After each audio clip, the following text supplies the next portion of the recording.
Hola hermanos, el día de hoy, 13 de octubre del 2020, es martes de la 28ª semana del tiempo durante el año, del tiempo ordinario.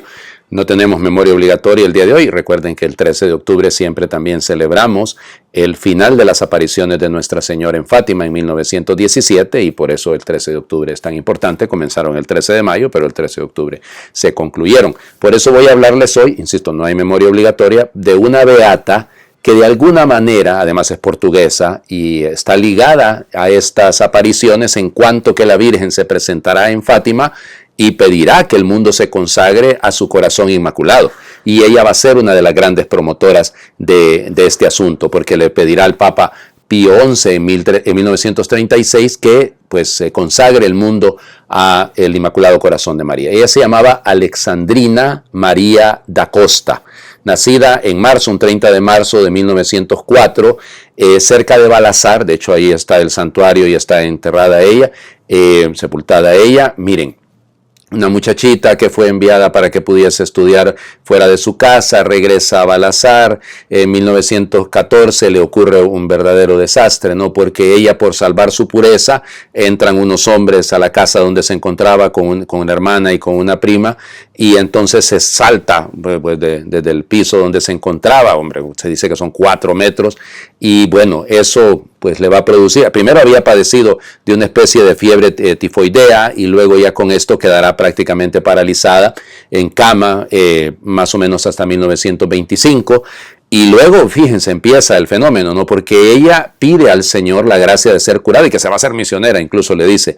Pero fíjense, ella durante varios viernes, de ahí en adelante hasta 1955, cuando va a morir, se habla de más de 182 viernes, va a experimentar los mismos sufrimientos de Cristo en la cruz. O sea, realmente se salía de la cama y empezaba a tener durante 3 horas y media los sufrimientos de Cristo en la cruz. O sea, imagínense, parapléjica, no se puede mover, pero solamente los viernes hacía esto. Durante muchísimos años, a partir de 1942, que de hecho es el año en el que el Papa Pío XII consagra el mundo al Corazón Inmaculado de María, ella empieza a alimentarse solo de la Santa Eucaristía. Fue cooperadora salesiana, el padre Piña, que será su director espiritual, un jesuita, luego será un salesiano, le pidió que empezara a escribir sus experiencias místicas y bueno, evidentemente leer estos encuentros personales, pues usted puede creerlo. No, nosotros estamos llamados a creer lo que ha sido la revelación, en sentido de lo que la Iglesia ha recibido de parte de Dios. Pero estas revelaciones privadas también contribuyen, cuando no contradicen la revelación en general, contribuyen a nuestro crecimiento. Y realmente el amor a la Eucaristía de ella, por eso el santuario que está ahí en Balazar, lindísimo, el santuario eucarístico, ella también promovía lo de los 6 primeros jueves, entonces que se celebrase, que así como hacemos lo de los primeros viernes, se hiciese los 6 primeros jueves en consagración a la Santísima Eucaristía. Fue beatificada en el año 2004 por San Juan Pablo II. Miren, estas místicas, estas figuras realmente son extraordinarias, o sea, no podemos negarlo. Y tenemos que encontrar realmente un camino para descubrir cómo Dios nos puede hablar. Y además, insisto, el amor a la Virgen, el amor a la Eucaristía, el sufrimiento, el dolor como reparación sigue siendo un elemento fundamental en toda nuestra vida, debe serlo en nuestra vida espiritual. Bueno, vamos a las lecturas del día de hoy. Estamos llegando prácticamente al final de la lectura de la carta a los Gálatas. Mañana vamos a terminar de leerla. Hoy leemos capítulo 5, versículos del 1 al 6 de la carta a los Gálatas. Hermanos, Cristo nos ha liberado para que seamos libres. Conserven pues la libertad y no se sometan de nuevo al yugo de la esclavitud. Yo mismo, Pablo, les aseguro que si se dejan circuncidar, Cristo no les servirá de nada. Y vuelvo a declarar que todo el que se deja circuncidar queda obligado a cumplir toda la ley. Ustedes, los que pretenden alcanzar la justificación por medio de la ley, han perdido a Cristo, han rechazado la gracia. Nosotros, en cambio, movidos por el Espíritu Santo, esperamos ansiosamente la justificación por medio de la fe, porque para los cristianos no vale nada estar o no estar circuncidado. Lo único que vale es la fe que actúa a través de la caridad. Palabra de Dios. Te alabamos, Señor. Bueno, fíjense ustedes lo que dice Pablo. La fe que actúa a través de la caridad. O sea que no sola fides, como tanto han enfatizado después de Lutero. No es que solo la fe. No, aquí lo dice Pablo. ¿Por qué este versículo no lo leen? A través de la caridad. Claro, hemos superado con la venida del Señor Jesucristo el cumplimiento de la ley. Pablo sigue insistiendo. De hecho, no sé si se recuerdan que este versículo lo hemos terminado leyendo ayer también, pero el primero, ¿no? el capítulo 5, versículo 1. Ahora bien, ¿qué es lo que Pablo quiere? Una verdadera libertad. Pero no es porque la ley sea mala en sí misma, no, era un medio evidentemente que sirvió al mundo judío para conocer a Dios, para acercarse a Dios. Pero el asunto es centrarnos y quedarnos solo en eso. Por eso es la fe que se manifiesta a través de la caridad. En esto creo que tenemos que estar claros. ¿Pero qué nos mueve? Que lo dice Pablo, movidos por el Espíritu Santo.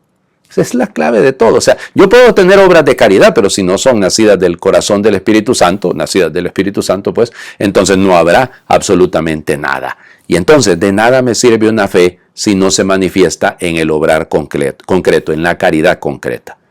Hablando de caridad concreta, hoy el Señor Jesús nos va a hacer leer nuestra vida bajo el prisma de la figura de los fariseos. Lucas, capítulo 11, versículos del 37 al 41. En aquel tiempo un fariseo invitó a Jesús a comer. Jesús fue a la casa del fariseo y se sentó a la mesa. El fariseo se extrañó de que Jesús no hubiera cumplido con la ceremonia de lavarse las manos antes de comer. Pero el Señor le dijo, ustedes los fariseos limpian el exterior del vaso y del plato. En cambio, el interior de ustedes está lleno de robos y maldad. Insensatos, ¿acaso el que hizo lo exterior no hizo también lo interior? Den más bien limosna de lo que tienen y todo lo de ustedes quedará limpio. Palabra del Señor. Gloria a ti, Señor Jesús.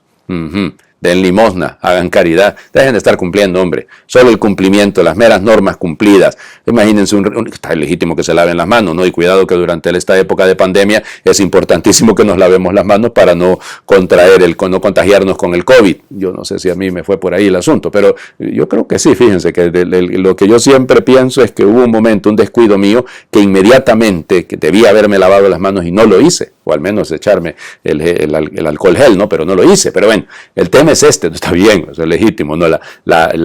Como les diría, la desinfección, si lo quieren, manejarnos de una manera que sea sanitaria, eso es legítimo, sí, pero es que no está aquí el tema. Se extrañó el fariseo de que Jesús no cumpliera con una norma, con una práctica. Y por eso Jesús apunta, a ustedes les interesa mucho lo externo, lo que se vea, pero no les interesa lo que está por dentro.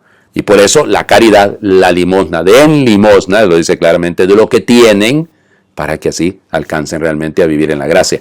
Nosotros tenemos que revisar a veces si nuestro cristianismo no es un conjunto de prácticas, un conjunto de normas, un conjunto de rezos, pero que no está desembocando en la caridad. Les invito a hacer oración, siempre de esta página, la oración nuestra de cada día. Señor, también yo vivo preocupado por la apariencia y no me ocupo del cuidado del corazón. Dedico más tiempo a maquillarme que a mejorarme, a aparentar bondad que a ser bueno, a cuidar más las ramas que las raíces, a vivir más de cara afuera que de cara adentro. Hazme comprender, Señor, que no desperdicio el tiempo cuando me dedico a reflexionar y a pensar, a sopesar las consecuencias de lo que hago y de lo que no hago, cuando procuro espacios de silencio y de quietud para poder escucharme y escucharte. Ayúdame, Señor, a cuidar y alimentar mi espíritu, leyendo buenas lecturas, viendo bellos paisajes, acercándome a las personas que me pueden motivar y a todas aquellas a las que puedo ayudar, dejando que tu amor me purifique y me dé vida. Amén. Que Dios les bendiga. Feliz martes para todos. No se les olvide hoy, pues, recordando el final de las apariciones de Nuestra Señora en Fátima, la bella señora de manto blanco, que también a ella tenemos que encomendar toda nuestra vida. Bendiciones para todos.